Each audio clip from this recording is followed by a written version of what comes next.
नहर करने वाला है सुकून से शादी। क्या रोक पाएगी रूही इस शादी को? जी हां दोस्तों, सीरियल मनसुंदर के अपकमिंग एपिसोड में आप लोगों को देखने के लिए मिलेगा कि यहां पर जो सुकून है अब वह नाहर को अपने बस में कर लेती है और उसके साथ शादी करने के लिए मंडप में पहुंच जाती है। लेकिन वहीं दूसरी तरफ रूही को कोई रास्ता नहीं मिलता है और वह सोचती है कि कैसे वह नहर और सुकून की शादी रोक पाएगी।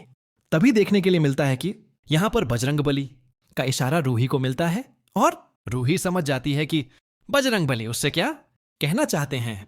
ऐसे में यहां पर जो रूही होती है वह बजरंगबली का गद्दा लेकर अब सुकून और नहर की जहां पर शादी है वहां पर पहुंच जाएगी और देखने के लिए मिलेगा कि अब जो रूही है वह हनुमान जी के गद्दे से अब सुकून को मजा चखाएगी और यहां पर रूही सुकून का प्लान भी खराब करेगी और यहां पर रूही सुकून और नहर की शादी भी रोकेगी। ऐसे में अपकमिंग एपिसोड देखना इंटरेस्टिंग होगा क्योंकि यहां पर रूही के हाथ में एक शक्तिशाली गधा आ चुका है जिसकी मदद से अब यहां पर रूही अपना शरीर हासिल करेगी एंड उसके बाद सुकून को अपनी और नाहर की जिंदगी से दूर भगाएगी। ऐसे में देखना मजेदार होगा कि रूही कैसे उस शादी को रोकेगी। सुकून और जूही द्वारा आग लगाने पर रूही अपने मन में खाटू श्याम बाबा का नाम लेती है जिससे उसे चमत्कारिक शक्तियां मिलती हैं। इन शक्तियों से रूही आग बुझा देती है जिससे सुकून हैरान रह जाती है। रूही सुकून से कहती है कि वह भी अब एक आत्मा है और उसके पास भी शक्तियां हैं। लड़ाई में रूही कमजोर पड़ने लगती है लेकिन वह चालाकी से सुकून की आंखों में सिंदूर डाल देती है। इस मौके का फायदा उठाकर रूही सिंदूर डालकर समर और रतन को सुकून के वश से मुक्त करती है। खाटू श्याम बाबा के आशीर्वाद से नाहर अब रूही को देख और सुन पाता है।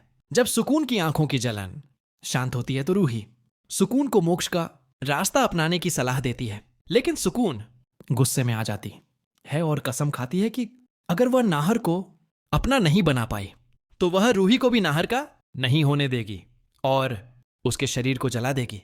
जब सुकून रूही के शरीर को जलाने लगती है तो नाहर संगीत तुरंत सिंदूर उठाकर सुकून पर डाल देता है। सुकून रूही के शरीर से बाहर आ जाती है और रूही वापस अपने शरीर में चली जाती है। नाहर और रूही एक दूसरे को गले लगाते हैं। हार न मानते हुए सुकून रूही को धमकाती है लेकिन रूही उसे मोक्ष दिलवाने का संकल्प लेती है। काली धुंध फैलने पर रूही हाथ जोड़कर खाटू श्याम बाबा से शक्ति मांगती है ताकि वह सुकून को सही रास्ता दिखा सके।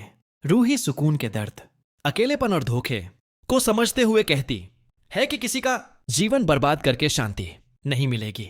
रूही सुकून से क्रोध और बदला छोड़ने के लिए कहती है ताकि उसकी आत्मा को शांति मिल सके। रूही अभी भी नाहर जी को ढूंढ रही है। उसके पास अब बहुत कम वक्त बचा है। देखिए आगे क्या होता है। हनुमान जी की तरफ से एक और इशारा मिलता है। एक दिव्य सी रोशनी रूही को किसी पुरानी जगह की ओर ले जाती है। रूही वहां पहुंचती है। सामने एक पुराना कमरा नजर आता है और उसी कमरे में नाहर जी बेहोश पड़े होते हैं। सुकून ने उन्हें वहीं बंद कर रखा है। यहीं समझ लीजिए सच्चे प्यार को अलग करने की ताकत किसी भी बुरी शक्ति में नहीं होती। रूही नाहर जी को होश में लाती है। नाहर जी की आंखें खुलती हैं।